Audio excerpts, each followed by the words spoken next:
Mesdames, Messieurs, bonjour. Très heureux de vous retrouver ici en direct de la Porte de Versailles à Paris, au Salon de l'Agriculture. Et j'ai le plaisir d'accueillir Chantal Jonneau. Bonjour. Bonjour. Vous êtes présidente de la Commission nationale du débat public et vous allez nous expliquer justement de quoi il s'agit. À ma droite, Jean-Marie Serroni, agroéconomiste. Bonjour. Et puis Frédéric Courleux, directeur des études au sein d'un think tank qui s'appelle Agriculture, stratégie. Chantal Jonneau. On parle beaucoup aujourd'hui du débat public en lien avec l'agriculture. Expliquez-nous un petit peu de quoi il s'agit. Eh bien, depuis le 23 février jusqu'au 31 mai, on va organiser un grand débat public en France, ouvert à tous les citoyens, qu'ils soient experts, agriculteurs ou non. C'est important pour nous d'ailleurs ce ou non, puisque ce sont les personnes qui s'expriment le moins et qu'on entend peu sur le plan stratégique national. Alors, globalement, ça va être évidemment sur la politique agricole, parce que ce plan stratégique touche quand même énormément d'aspects. Mais nous, notre obligation légale, c'est effectivement d'organiser un débat sur le plan stratégique national.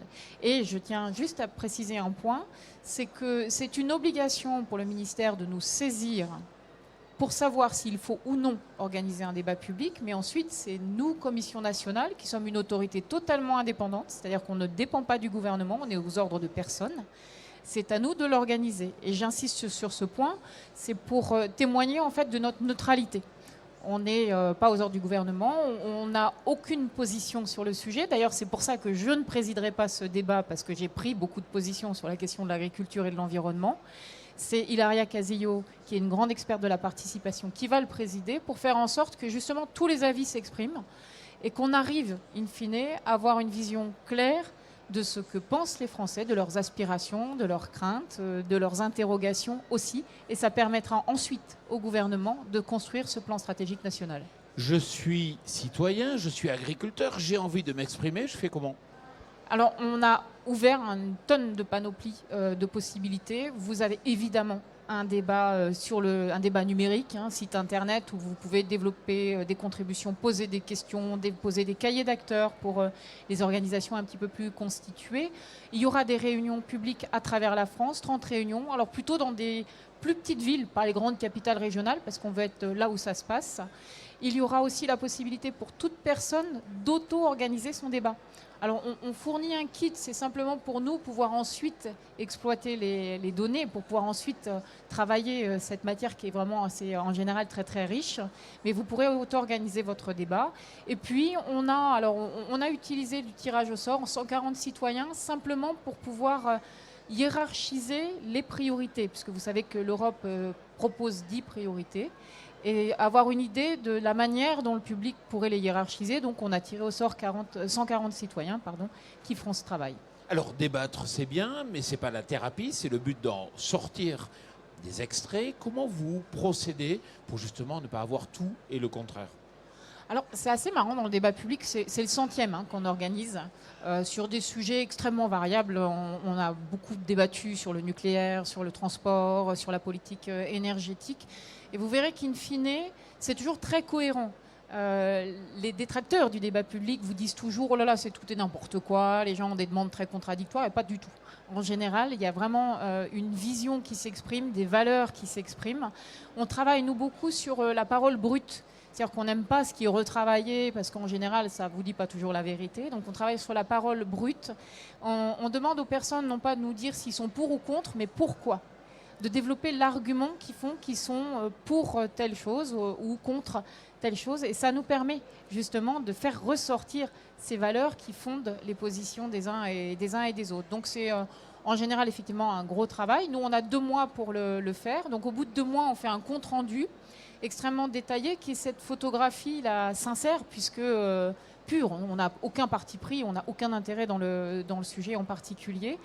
Et ensuite, le gouvernement, lui, aura 3 mois pour dire ce qu'il retient ou pas, et surtout dire pourquoi il ne retiendrait pas certaines recommandations que nous aurions faites. Et il doit le faire publiquement. Donc tout ce qu'on fait, nous, c'est transparent, c'est public, vous aurez accès à tous les comptes rendus de réunions, tous les avis, les commentaires, vous pourrez vous-même vous faire votre propre idée. Mais ce qui est important, c'est qu'ensuite, le gouvernement a vraiment une obligation de reddition des comptes. Ça ne peut pas rester dans un tiroir et il ne peut pas juste faire semblant de ne pas l'avoir entendu. Et si jamais ça restait dans un tiroir, qu'est-ce que vous pourriez faire ? Alors j'ai une certaine capacité à m'exprimer, ça ne vous aura pas échappé. Par le Et passé, donc, on l'a vu, Par le passé, puis encore récent d'ailleurs. Et donc je l'utiliserai. pour le faire savoir. Bon, vous savez qu'on va parler du Green Deal. Alors tout d'abord, Jean-Marie Sironi, déjà il faut expliquer en quelques phrases ce qu'est le Green Deal. Alors expliquer en quelques phrases l'esprit du Green Deal, parce que dans le détail, on ne sait pas encore. Donc le Green Deal, donc le pacte vert, qui fait référence au New Deal, bien sûr. Le pacte vert donc, a été un texte d'orientation de politique générale proposé par la nouvelle présidente de la Commission européenne, donc après, par rapport à la question agricole, après le lancement des discussions sur la PAC, et par rapport à l'aspect politique général, après l'élection du Parlement et après la nomination de la Commission. Donc ce document, je dirais, cadre d'orientation de politique générale, ne concerne pas que l'agriculture, il concerne l'ensemble de l'économie, avec cette idée, ce cap à long et moyen terme, ce cap qui est de dire il faut déconnecter la croissance économique, je la fais courte, déconnecter la croissance économique de l'utilisation des ressources, avec cette idée d'un continent, enfin d'une Europe, d'une Union européenne, à l'horizon 2050, si ma mémoire est bonne, neutre en carbone. Voilà, c'est le cadre général, donc d'une approche absolument transversale, très, très systémique, qui concerne toute l'économie et toute notre vie quotidienne. Sur la partie agricole, il va y avoir une déclinaison qui est aujourd'hui il y a des prémices, mais on ne la connaît pas véritablement dans un mois, je crois, sur quelques forme, enfin en gros de l'assiette de la fourchette à l'assiette. Moi, je préfère de l'assiette à la fourchette, parce que c'est quand même l'assiette, c'est le marché qui tire, c'est pas la fourchette qui pousse. Donc avec des mesures, une idée assez novatrice dans la politique publique, c'est que ça concerne l'ensemble de la chaîne alimentaire. Ça part de la production jusqu'à l'assiette du consommateur. Et c'est piloté, non pas par la Direction générale de l'agriculture, non pas par la Direction générale de l'environnement, mais par la Direction générale de la santé. Ce qui est en soi, je pense, des suites de manœuvres internes, mais en même temps un signal politique assez fort. Frédéric Courleux, est-ce qu'il faut avoir peur du Green Deal quand on est agriculteur ? Non, au contraire. Oula, le micro est mal réglé. Non, au contraire, on pense, nous, agriculture stratégique, que le Green Deal, c'est au contraire une opportunité pour la PAC, qui aujourd'hui est mal en point. Voilà, le constat peut être assez sévère. On a réduit la PAC à une question de distribution d'enveloppes entre États membres, entre agriculteurs. On sait 7 ans à l'avance combien on va rembourser, combien on va payer, combien les agriculteurs vont recevoir. Donc forcément, c'est difficile de parler efficacité dans ces conditions. On est plutôt dans une logique de consommation budgétaire dans la PAC, avec des aides qui sont pour l'essentiel découplées, donc qui n'ont aucun pouvoir sur l'orientation des productions et qui n'ont aussi pas la faculté d'accompagner les agriculteurs dans les crises. On verse les aides, que les prix soient hauts ou que les prix soient bas. Donc pour nous, c'est assez fondamental que le Green Deal puisse aussi réinterroger cette option européenne qu'on a prise au début des années 90, qu'on est les seuls au monde à continuer de poursuivre. Donc non, au contraire, c'est une opportunité et on voit bien qu'avec le grand débat, on en a une seconde. C'est-à-dire qu'au niveau des états généraux de l'alimentation, au début de ce quinquennat, on a dit on s'occupe par une loi de tout ce qui peut être amélioré pour l'agriculture au niveau national et qu'on traitera par la suite les questions européennes. Le problème, c'est que par la suite, pour les questions européennes, est venu un peu tardivement et il vient que maintenant grâce au grand débat. Donc on va pouvoir enfin discuter de la PAC. Merci le grand débat. Je ne sais pas pourquoi, mais j'ai l'impression que le monde agricole ne va pas avoir forcément les opportunités du Green Deal et va être plutôt un pied sur le frein, un pied sur l'accélérateur. Donc pour être un peu primaire, un peu schématique, il y a deux façons de voir les choses. Il y a une façon qui est de dire ce Green Deal, d'abord il s'appelle vert. Donc déjà vert, on a du vert devant nous, c'est sympathique, mais il y a des gens auxquels ça donne des boutons. C'est de se dire, ça va être l'occasion pour le lobby écologiste, au sens très large du terme, de prendre plus de poids dans le... Mais ça peut être aussi l'autre regard, et c'est ce que disait Frédéric, c'est de se dire, ce grand mouvement sur l'écologie et sur l'environnement, l'agriculture est au cœur du débat. Et donc c'est une façon d'argumenter pour défendre une politique agricole vraisemblablement différente et plus véritablement écologique à cette occasion-là. La difficulté à comprendre, à intégrer, moi je ne sais pas le faire aujourd'hui parce qu'on a peu d'informations, c'est comment ça va s'articuler avec la PAC. Parce qu'il y a quand même un aspect instrumental, un aspect procédure. La PAC, les textes de la PAC ont été déposés et ils doivent être après négociés, etc. Mais la proposition de départ n'est pas remise en cause. Or, le Green Deal remet en cause quand même assez profondément dans son esprit. Donc pour moi, il y a deux façons. Moi, je crois que c'est une façon, quelque part, politiquement, de contourner la PAC. La PAC instrumentalisée, enfin l'instrument de la PAC est en cours de négociation. Dans le Green Deal, dans sa déclinaison agricole, tel qu'on commence à voir les premiers éléments, il y aura des objectifs chiffrés de réduction des fertilisants, de réduction des pesticides, enfin des phytosanitaires, de réduction des antibiotiques. Et je pense que ça servira à la Commission, par rapport au plan stratégique national, de dire votre plan stratégique déclinaison de la PAC respecte ou ne respecte pas, non pas les objectifs de la PAC, mais les objectifs du plan vert. Et je crois derrière qu'en fait ça préfigure la réforme de la PAC d'après. Frédéric Courleux.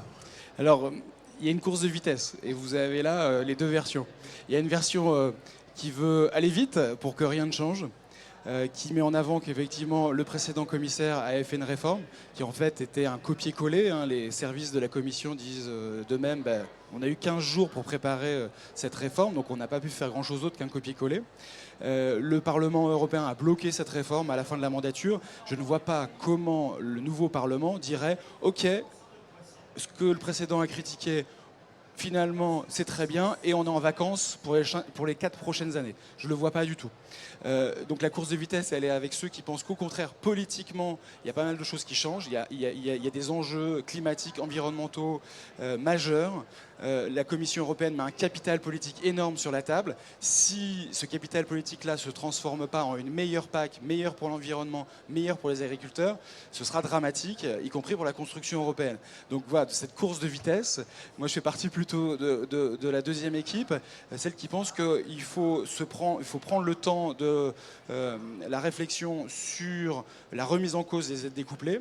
Il y a des choses qui peuvent aller très vite, notamment tout ce qui est gestion de crise sur lesquelles je travaille personnellement pour le Parlement, mais aussi sur l'organisation des producteurs. Ça, on peut aller très vite. Par contre, sur tout ce qui est aide couplée, je ne vois pas comment on ferait une continuité, un statu quo sur des aides qui, je me répète, sont inefficaces pour garantir les revenus des agriculteurs face aux crises et inefficaces pour orienter les systèmes de production vers davantage de durabilité. La captation du carbone, ça peut être une vraie source de revenus pour les agriculteurs. Et on a l'impression qu'aujourd'hui, les agriculteurs n'avancent pas assez vite dans ce domaine. Je voudrais quand même préciser ce que dit Frédéric. Donc, il se met dans une équipe. Moi, je ne suis pas dans une équipe. Moi, je ne défends aucun intérêt. J'analyse ce qui se passe.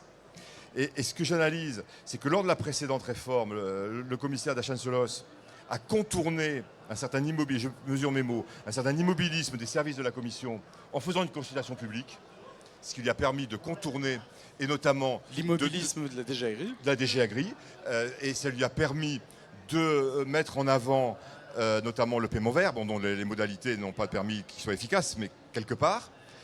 Et là, moi je crois que c'est la même chose pour contourner, mais par le Green Deal.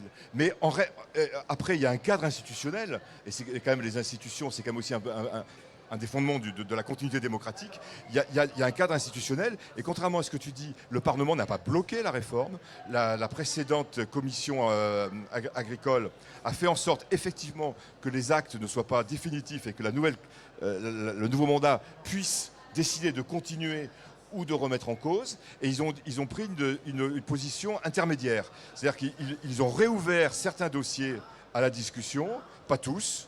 Donc on va, je crois, dans la réforme, là, dans la lignée, et personnellement je le regrette. Jean-Marie Sreni, il faut qu'on ne fera pas de grandes réformes. On ne fera pas de grandes réformes. Ma question sur la captation du carbone, là, il y a vraiment un enjeu qui est important à capter du carbone. Est-ce qu'on va y aller ? Alors, on va y aller. On va y aller.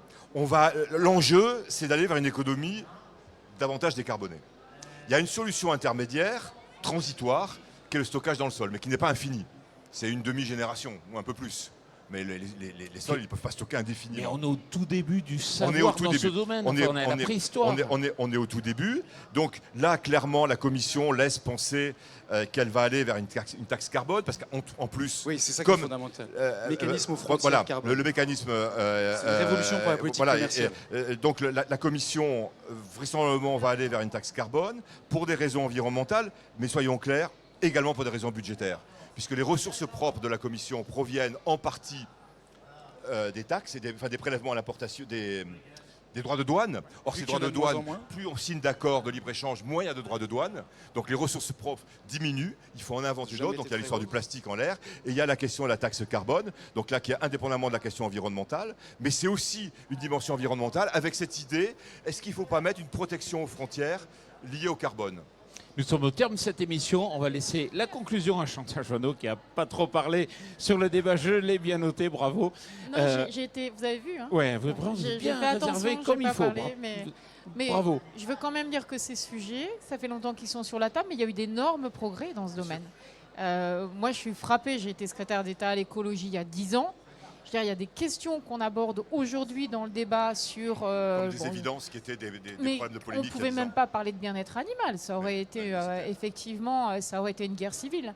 Donc il y a vraiment de nets progrès. Voilà. Donc tous ces sujets-là, on va les aborder dans le débat et j'ai toute confiance dans la capacité à ce que la parole du public rencontre celle des experts et des agriculteurs. Parce que je ne pense pas qu'il y ait une opposition aussi fondamentale entre les uns et les autres.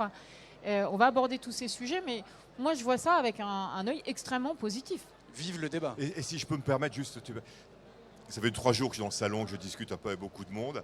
Il y a plein de gens qui disent là, on est en train de vivre un point de bascule. Complètement ce que vous dites. Dans les débats informels qu'il y a partout. Tout à l'heure, tu avais un débat entre les syndicats qui arrivaient à se parler de manière courtoise. Ça a toujours été Confédération le cas. paysanne Voilà. et FNSEA, Mais il faut le signaler. Courtois, hein. ça a toujours été le cas, mais argumenté. Les choses changent et très vite, et c'est un peu symboliquement, il se passe beaucoup de choses tout de suite là. Voilà, Chantal Joanneau, merci Merci. beaucoup d'être venu ici. Jean-Marie Serroni et Frédéric Merci. Courleux, merci de votre contribution et surtout, merci à vous.